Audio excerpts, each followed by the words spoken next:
जिला चिकित्सालय में पकड़ा गया फर्जी डॉक्टर। जब उसका वेतन रोका गया तो इस्तीफा देकर हुआ फरार। आइए सुनते हैं क्या कह रहे हैं सीएमएस। इस्तीफा दिया, इसके पीछे वजह क्या है, क्यों इस्तीफा दिया? नहीं, ये तो मुझे बता नहीं सकता क्यों इस्तीफ़ा दिया। ये तो उन्हें पर्सनल वजह बताई, अपने इस्तीफ़े में लिखा। और कुछ मुझे ज़्यादा डिटेल नहीं पता है उनके बारे में, क्यों दिया है नहीं बता पाएंगे।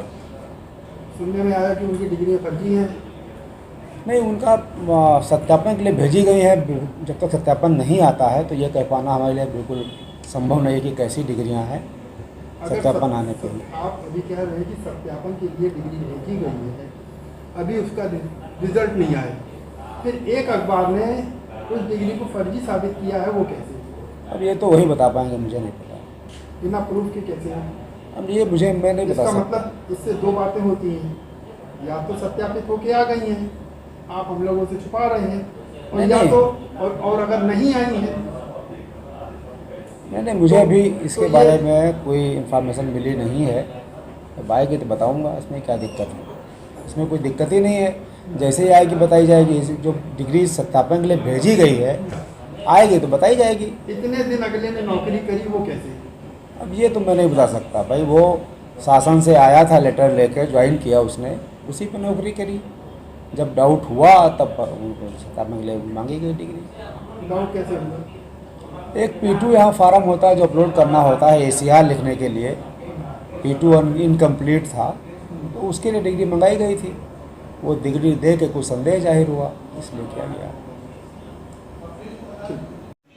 उन्होंने इस्तीफा दे दिया है, इसकी वजह क्या है, क्यों उन्होंने इस्तीफा दिया है? डॉक्टर विनोद सिंह बहुत अच्छे डॉक्टर हैं और यहाँ के अच्छा कार्य कर भी रहे थे। उनकी कुछ पारिवारिक समस्या के कारण, उनके घर में कुछ समस्याएं थी, उस कारण उन्होंने इस्तीफा दे दिया है। क्योंकि इस समय इलेक्शन है, आचार संहिता लगी हुई है, तो किसी को भी छुट्टी अभी नहीं मिल सकती थी, तो व्यक्तिगत कारण दे दिया गया है। और अभी उनका इस्तीफा मंजूर होगा नहीं होगा, ये DG साहब को लिख दिया गया है। नहीं, जैसे कि नहीं, वो पारिवारिक कारण है ज़्यादा इसमें। विवाद तो देखिए, अगर आप नौकरी कर रहे हैं, काम कर रहे हैं, तो काम करने में आपसे कुछ कमियां भी होंगी, कुछ अच्छाइयां भी होंगी, वो हर विभाग में लगता है।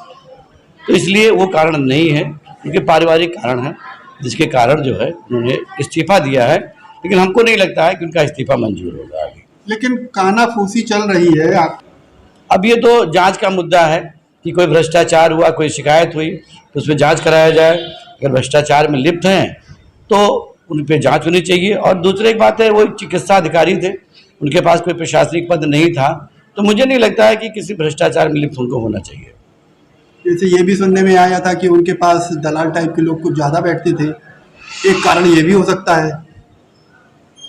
अब दलाल, देखिए, दलाल के बारे में तो मैं कुछ नहीं कह सकता हूँ कि दलाल तो किसको आप दलाल कहेंगे, किसको दलाल नहीं कहेंगे। तमाम लोग दुख दुख वक्त बैठते रहते हैं, कुछ सहयोग करते हैं, कुछ गलत तरीके से भी अपना कमाते होंगे, लेकिन ऐसी कोई लिखित शिकायत किसी ने नहीं दी थी कि उनके बगल दलाल बैठते हैं। नमस्कार दोस्तों, मैं राकेश तिवारी, संपादक यूपी किरण न्यूज़, जनपद अयोध्या।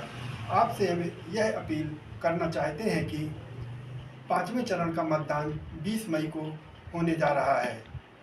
मेरी यही इतनी जिज्ञासा है कि आप सुबह उठकर और अपने बूथ पर जाएं, मतदान अवश्य करें। आपके एक वोट से सरकार बनती और बिगड़ती है, इसलिए मतदान अवश्य करें, राष्ट्र हित में अपना सहयोग प्रदान करें। नमस्कार।